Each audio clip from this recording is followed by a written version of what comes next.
So hey guys, welcome back to my two videos. तो इस video में दोस्तों डिस्कस करने वाले हैं यहाँ पर कुछ इंपॉर्टेंट कंपनीज को और उनसे रिलेटेड कुछ इंपॉर्टेंट अपडेट्स हैं जिसकी बात करेंगे इस वीडियो में।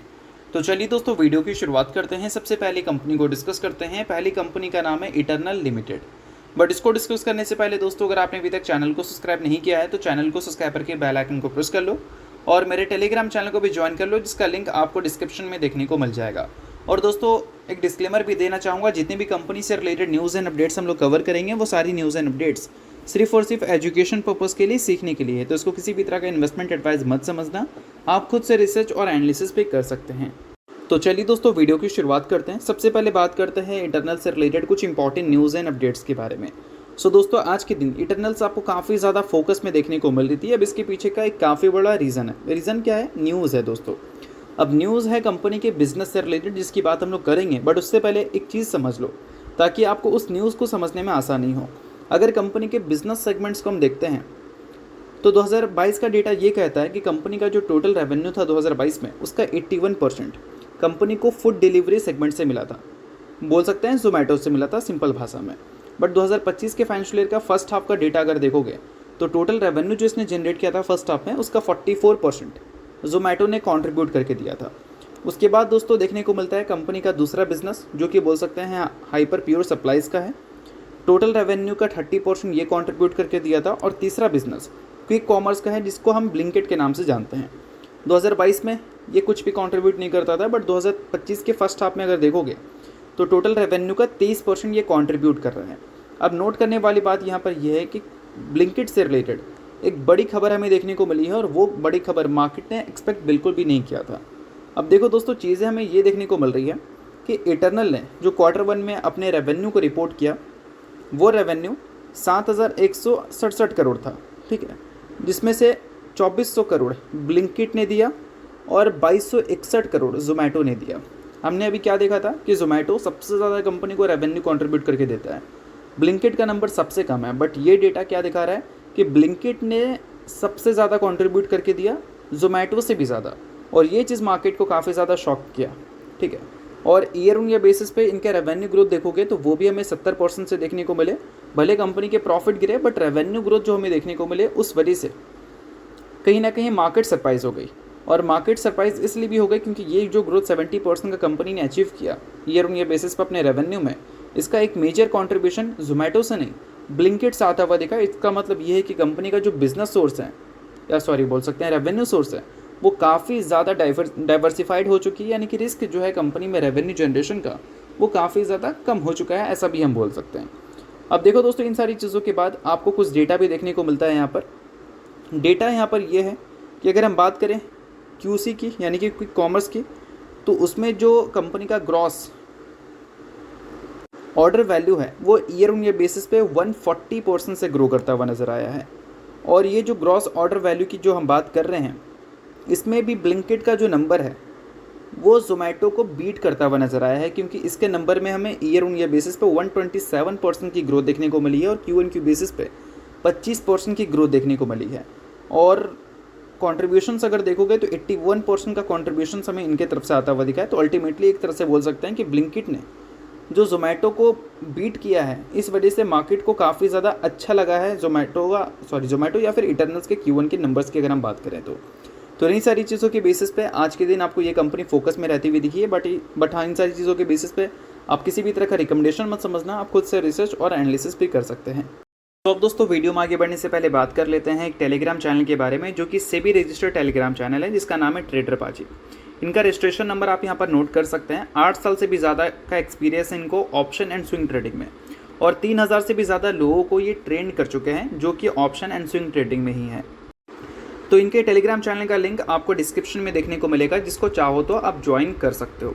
अब ज्वाइन करने का सबसे बड़ा बेनिफिट क्या है? तो सबसे बड़ा बेनिफिट ये है कि सेबी रजिस्टर्ड टेलीग्राम चैनल है। तो सेबी रजिस्टर्ड रिसर्च एनालिस्ट के द्वारा जितने भी रिसर्च होते हैं कंपनी से रिलेटेड, वो आपको यहाँ पर बिल्कुल फ्री ऑफ कॉस्ट देखने को मिलते हैं। काफ़ी सारी कंपनी के चार्ट्स को अच्छी तरह से रिसर्च कर आपको अपडेट होता हुआ देखने को मिलेगा यहाँ पर बिल्कुल फ्री ऑफ कॉस्ट। और इनके साथ आपको काफ़ी सारे कॉल्स वगैरह भी देखने को मिलते हैं, जो कि बिल्कुल फ्री ऑफ कॉस्ट रहता है। तो ये सारी चीज़ों का अगर आप बेनिफिट लेना चाहते हैं तो लिंक आपको डिस्क्रिप्शन में दिख जाएगा, लिंक के थ्रू जाकर चैनल को ज्वाइन कर लो। तो चलिए दोस्तों, इसके अलावा बात करते हैं अब अगली कंपनी के बारे में। सो अगली कंपनी दोस्तों रिसेंटली 1:5 की रेशियो में स्टॉक स्प्लिट की अनाउंसमेंट की है, जिसका कंपनी ने रिकॉर्ड डेट एक्स डेट भी सेट कर दिया है। अगर हम डेट्स की बात करें तो 25 जुलाई कंपनी का रिकॉर्ड डेट है, यानी कि इस डेट से पहले जो भी शेयर होल्डर रहेगा वो कंपनी में पूरी तरह से एलिजिबल होगा। किसके लिए?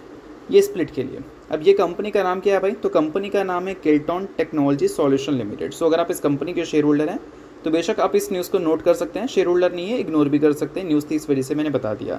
तो चलिए इसके अलावा बात करते हैं अब अगली कंपनी के बारे में, जिसका नाम है दोस्तों टिटागर रेल सिस्टम लिमिटेड। अब टिटागर रेल सिस्टम से रिलेटेड एक बड़ी न्यूज़ हमें सुनने को मिल रही है दोस्तों। कल के दिन ये न्यूज़ हमें सुनने को मिला था। न्यूज़ ये है कि 312 करोड़ का ऑर्डर कंपनी को मिला है BVCMC वैगन्स के लिए। और ये जो ऑर्डर्स मिला है 312 करोड़ का, ये और किसी ने नहीं, मिनिस्ट्री ऑफ रेलवे की तरफ से आता हुआ दिखा है। तो बोल सकते हैं कि कंपनी को एक बड़ा कॉन्ट्रैक्ट मिला है, जो कि अगर हम कंपनी के रेवेन्यू के हिसाब से देखें, एक क्वार्टर का रेवेन्यू अगर देखोगे पिछले क्वार्टर का लगभग 1000 करोड़ के आसपास का था, तो उसका लगभग बोल सकते हैं 30% आप मान कर चलो, 30% के आसपास का नंबर का ऑर्डर कंपनी को मिला है इस बार हमें Q2 में। अब इन सारी चीज़ों के बाद दोस्तों एक वैल्यूबल चीज़ आप समझ लो कि 2025 के फाइनेंशियल ईयर की बात करें तो कंपनी के रेवेन्यू एंड कंपनी के जो प्रॉफिट हैं वो हमें अच्छा परफॉर्म करते हुए देखने को नहीं मिले थे। और इसके जो नंबर्स थे 2025 के फाइनेंशियल ईयर में, उसके लोग यूज टू नहीं है, क्योंकि पिछले 5 साल का CAGR, 10 साल का CAGR या 3 साल का CAGR देखोगे तो बहुत ज़्यादा इंप्रेसिव है। बट कंपनी की जो कैपेसिटी है उसको कंपनी फुल लेवल पे चला रही है, तो प्रोडक्शंस कंपनी के बढ़ नहीं पा रहे हैं। इस वजह से कंपनी के रेवेन्यू में ग्रोथ की थोड़ी सी कमी हमें देखने को मिल रही है। और रेवेन्यू और प्रॉफिट में जो स्लोडाउन हमें देखने को मिला है पिछले फाइनेंशियल ईयर, उस स्लोडाउन की वजह से FIS की जो इंटरेस्ट है वो इस कंपनी से थोड़ी सी जाती हुई भी दिख रही है, ऐसा भी हम बोल सकते हैं। इस कंपनी का लेटेस्ट Q1 का शेयर होल्डिंग पैटर्न अपडेट हो चुका है, जहाँ पर FIS के स्टेक्स वंस अगेन हमें कम होते हुए दिखे हैं। इनफैक्ट DIS के स्टेक भी हमें कम होते हुए देखने को मिले हैं। अब देखो दोस्तों, डेटा यहाँ पर ये बताता है कि 24 नहीं बोल सकते हैं, 2024 के फाइनेंशियल ईयर की अगर हम बात करें या 25 के फाइनेंशियल ईयर की स्टार्टिंग की बात करें, तो कंपनी का जो पहला क्वार्टर में FIS का स्टेक था वो 19.56% था और DIS का स्टेक था लगभग 14.13%।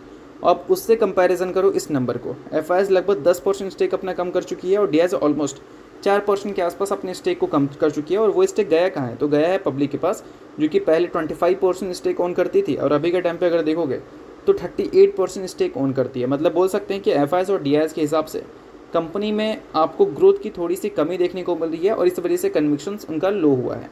बाकी इन सारी चीज़ों के बेसिस पे कोई डिसीजन बनाने की ज़रूरत नहीं है, क्योंकि ये सारी चीज़ें मैं आपको एजुकेशन पर्पज़ के लिए बता रहा हूँ। आप खुद से रिसर्च और इसके बेसिस पे एनालिसिस भी कर सकते हो। तो चलिए इसके अलावा बात करते हैं अगली कंपनी के बारे में, जिसका नाम है दोस्तों बजाज फाइनेंस लिमिटेड। अब बजाज फाइनेंस से रिलेटेड दोस्तों एक न्यूज़ हमें देखने को मिल रही है। न्यूज़ यहाँ पर यह है कि कंपनी के जो MD हैं, यानी कि मैनेजिंग डायरेक्टर, उनका नाम था अनूप साहा, जिसने कंपनी को रिज़ाइन कर दिया है। रीज़न है पर्सनल रीज़न बोल सकते हैं, कोई कंपनी से रिलेटेड न्यूज़ हमें सुनने को नहीं मिल रही कि इस रीज़न की वजह से इन्होंने रिज़ाइन दिया। अपना पर्सनल रीज़न की वजह से उन्होंने रेजिग्नेशन डाल दी है बजाज फाइनेंस के एज ए MD। बट उसके बाद कौन इसको रिप्लेस कर रहा है भाई? तो राजीव जैन, जो कि रीडेजिग्नेटेड है as a vice chairman and MD रहने वाले हैं। तो ओवरऑल आप इस चीज़ को नोट कर लो, क्योंकि मैनेजमेंट के चेंजेस से रिलेटेड चीज़ें हमें सुनने को मिल रही हैं। इसके अलावा बजाज फाइनेंस के क्वार्टरली रिजल्ट की अपडेट्स की हम लोग बात कर लेते हैं, जो कि अपडेट नोट कर सकते हैं। इसी वीक हमें देखने को मिलेगा। डेट क्या है भाई? तो 24 जुलाई है। तो 24 जुलाई को कंपनी के आने वाले रिजल्ट हमें देखने को मिलेंगे। काफ़ी सारे बैंक्स के नंबर अच्छे देखने को मिले हैं, तो देखते हैं कि NBFCs के नंबर हमें कैसे देखने को मिल सकते हैं। और NBFC सेक्टर में सबसे बड़ी कंपनी कौन है? बजाज फाइनेंस है। तो इस वजह से 24 जुलाई को अगर आप बजाज फाइनेंस के इन्वेस्टर हैं तो इस डेट को कंपनी के Q1 के रिजल्ट का वेट कर लो। और अगर आपको रिजल्ट देखना है तो चैनल के साथ अपडेटेड रहना। तो चलिए दोस्तों, ये वीडियो यहीं तक था। आपको करता हूँ, वीडियो आपको अच्छा लगा, चला लाइक कीजिए, पहली बार सब्सक्राइब कीजिए। वीडियो के लिए बहुत बहुत शुक्रिया।